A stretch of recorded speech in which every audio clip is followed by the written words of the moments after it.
Well, we are continuing here with our series of Collision 2024 interviews, and we are here at Aphrodite with Abhi. Want to give a quick intro for us? Yes. Hi, I'm Abby from Aphrodite, and we are predicting ad performance for ads before they go live. So, yeah, no A B testing, and we do it by building AI personas, which are just models that simulate different target audiences' decision making. How cool is that? Really cool, right?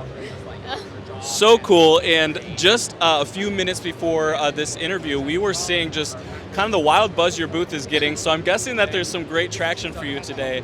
But the purpose of these interviews, we're talking a lot about innovation.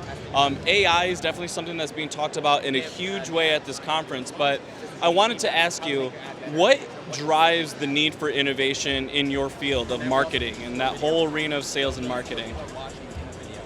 Marketing has been getting a lot of traction in terms of Gen AI taking over, but testing has been so slow. I think A/B testing in marketing is older than I am, and it's such a clunky method. If you look at it, anywhere from 2 weeks to 2 months is spent on just figuring out what ad you should put out, and it takes like 20 to 30% of the budget while not telling you why something's work. And if I'm putting so much effort, I want it to work, but less than 20% of A/B tests give significant results. So why are we still doing it when it's so bad? So I think the industry is primed for innovation, and especially with the advancements in computer vision in past 5 6 years, even pre ChatGPT and DALI, I think computer vision really caught up where this is possible to do for not just copy, but really the visual-based ads, static video. So when you guys set off on this journey of entrepreneurship with Aphrodite, what were some of those things and what were some of the approaches that you took to innovate in your field? How did you look at that? Oh, we made so many mistakes. I cry every single day, and I think every entrepreneur will relate to that. So we made a lot of mistakes, and I think first thing was we were software engineers, so we were very build hungry. We built something and then tried to validate and found out that it does not work and no one wants it. So we pivoted a lot, and I think that's where innovation really lies. Academic research, and we two of us have an academic background. Sounds really cool, and we think we can commercialize, but for any founder out there, please talk to potential customers before building. Amazing. Okay, so now you're speaking our language. Yes. So you've mentioned this journey of learning, right?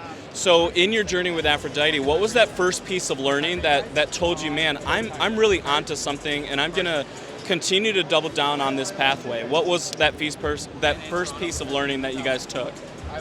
I think it was more on the market side. We thought that influencers would need it because while marketers can A/B test, influencers and content creators don't even have a way to do that. Once your content's out, it's out. So we thought influencers would really want it, but when we talked to them after building a prototype, no one wanted it, and we decided to pivot because we just happened to talk to a marketing agency who said they would really need it because A/B testing is just so bad. So yeah, I think a lot of teams have tech risk. In our case, it was definitely the market risk. Amazing. Awesome. So I want to talk a little bit about sustainability. So we've seen a lot of different products at Collision this year that are all based around AI that are bringing this technology to the forefront.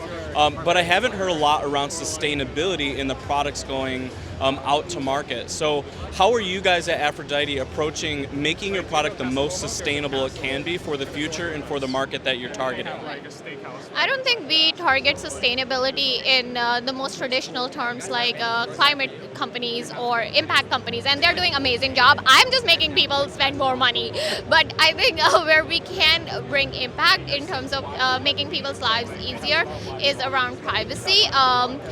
Cookies are going away, and there are going to be new ways where people will try to get more data, and I think we are abstracting that out into synthetic audiences, so real people's data isn't just out in the open and can be abstracted out into again, synthetic fake audiences that you can use for your marketing.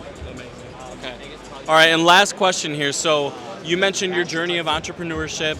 There's been some struggles, there's been some mistakes, there's been some learning along the way.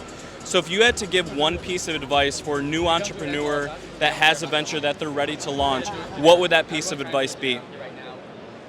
I think going back to the previous thing, please talk to customers before you build anything. And I know a lot of new entrepreneurs really doubt themselves. I definitely did.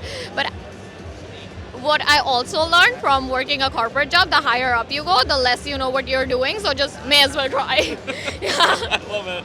Well, thank you so much for letting us interview you. I hope you have a great rest of Collision 2024, and thank you so much for the time. Thank you so much, All right. Zach.